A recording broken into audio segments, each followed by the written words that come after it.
Hey guys, what's up? It's Lee here tonight, and it's about 2 o'clock in the morning, and I'm going to do a fragrance review tonight. I know most of you are probably thinking, where have you been? You haven't done a fragrance review in, oh my God, for long. But yes, here I am tonight. I've just been very busy with Christmas and all that and the holidays, and so I really haven't had time, but I'm here tonight doing one. I've got three fragrances that I'm going to review tonight. Um, Three of which I wear. One was just released, and I got a sample of it when it was first released. Love it, love it, love it. And the other two have been out for a while, and I do wear them on a regular basis. So I'm very, very excited tonight, and I'm happy to do this fragrance review. And as you can see, I'm sitting here in my pajamas. Okay, so yay, I'm happy about that. Anyway, the first one that I'm going to review was released in 2002, and I would consider it a Oriental fragrance. As most of you might know by now, I love my Oriental spicy scents, and that's because I think they're very feminine. I think they're very sexy, and I think that they're very chic. Um, and they have a kind of a mystery about them, so they're very also very mysterious. And they're not any particular. Most Oriental fragrances don't have a particular scent. They don't have an identifiable floral or spice or woodsy or whatever scent. They're just kind of an abstract fragrance, is what I would dub it. But anyway, the first one is from the design house of Christian Dior, or Christian Dior, and it was released in 2002. And this is Dior Addict. Here's the empty box, and here is the actual bottle of perfume itself. This is the 1.7 ounce Eau de Parfum spray, and it comes in a beautiful cobalt blue bottle. It's kind of rectangular shaped, and it's got those locking caps that you can unlock it to spray and lock it to not spray, so that you can stick this down in your purse and lock it and not have to worry about it spraying all over your pocketbook and making your pocketbook smell. Of course, I wouldn't care if it smelled like Christian Dior Addict, but I love it. This fragrance is for evening wear. I would wear this in the evening, and I can smell it, and it's gorgeous. It's absolutely gorgeous. But yes, this is an evening wear, more for going out, formal dinners or whatnot. And the notes in this are, and I have them written down, so yes, I've cheated. Citrus, vanilla, queen of the night flower. Now, the queen of the night flower is that flower that opens up once and then it closes, so it only stays open for like maybe 10 minutes. Mandarin leaf, um, silk tree flower, bourbon, tonka bean, and sandalwood. I would classify Dior Addict as the loudmouth sister of Poison from Estee Lauder. Sorry, Estee Lauder from Christian Dior.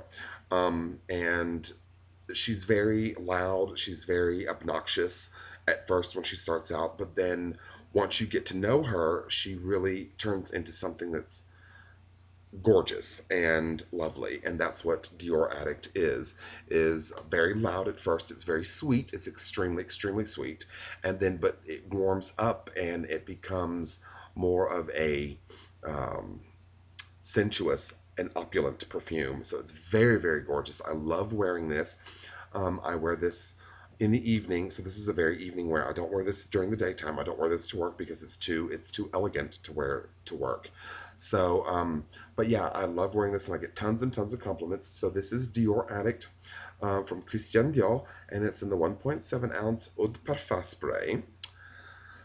The next perfume that I've got is a new one that was released this year or last year. It's 2010 now.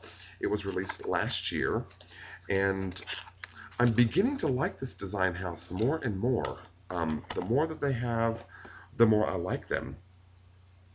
And the more I sample their fragrances, the more I like them. Um, but this was released in 2009, so it was released in the summer of 2009, and I got a sample of it at the counter when it first came out. Absolutely loved it. It is from the design house of Estee Lauder, and it is Sensuous. I don't know if you can see that. Yep, Sensuous. This is the empty box, and here is the bottle itself. of Sensuous. I don't know if you can see that. Yes, see? Um, this is the 1 point, let's see, what is this? It's on the box, it should tell me. It's the 1.7 ounce Eau de Parfum spray. So it's more concentrated than Eau de Toilette, less concentrated than Parfum, which is the purest form of fragrance that you can buy. Um, but this one is classified as a woody floral scent. So it's very woodsy, very floral. It's a combination of both. And the notes in this are ghost lily accord, magnolia, jasmine petals, molten woods, amber, sandalwood, black pepper, honey, and lang. Not lang lang, but lang, which is a totally different flower. I would classify this scent as powdery yet woody. When I say powdery yet woody, it kind of reminds me of the old school Genete powder. I don't know if any of you guys remember that, but it has that scent of Genete powder for women that was released probably back in the late 70s. And so it's got a very clean, very opulent scent. And to me, it doesn't have a particular flower or a particular wood scent to it. It's just abstract. I can't describe the actual notes that stick out, and it's very long lasting on the body. I would say it probably lasts between 8 to 12 hours on the body. Um, I'm not wearing it tonight. I have on a totally different fragrance tonight. But anyway, this one here is probably one of my favorites out of my whole collection. It's not my signature scent, and no, it never will be. But this is probably becoming one of my favorites out of my whole collection of perfumes, and I have a lot. Um, but yeah, Sensuous from Estee Lauder. It's a very seductive scent, if you ask me. It's very, very feminine, very chic and elegant, and it's also very, it can be playful as well, too. It's contemporary, so you can wear this to the office, to work, or you can wear it for a night on the town, or to a movie, dinner, to the club, whatever. So feel comfortable with wearing this. This is probably for any age group. I would, recommend this if you're 18 years old or if you're 78 years old. So it's a very wide range fragrance. It doesn't set an age limit on this one because it's just so, it's very pretty. It's a very pretty scent. It's very, like I said, it's very opulent. It's very sensuous, as the name um, dubs, from Estee Lauder, from the design house of Estee Lauder, released in 2009. The next fragrance that I've got tonight is one that was released in 1992. And it reminds me of a wonderful evening along the Italian Riviera, walking with a hot gentleman collar under your arm, and him complimenting you constantly how good you smell,